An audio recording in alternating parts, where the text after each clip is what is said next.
Hello and welcome back to Tech It Simple. In today's video, I'm going to show you how to download the Dayforce application on your Android device.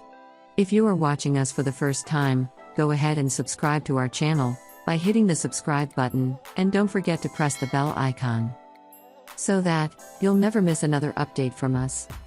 Go to your Play Store on your Android device.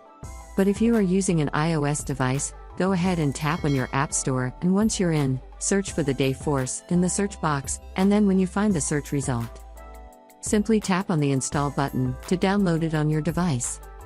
The Dayforce is a comprehensive cloud platform that combines our payroll benefits, workforce management, and talent management in a single application. The download will finish shortly, depending upon your internet speed. After the download is done, the installation process will begin, and there you go.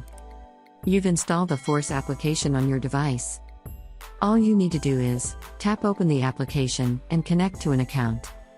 You'll also find the application in your app drawer, along with the other applications. That is how you can easily download Dayforce applications on your mobile device. I hope you found the video useful. If you did, go ahead and give it a thumbs up. Feel free to comment down below in the comment box if you have a question or feedback. I'll be back soon with more tutorial episodes again. Thank you for watching.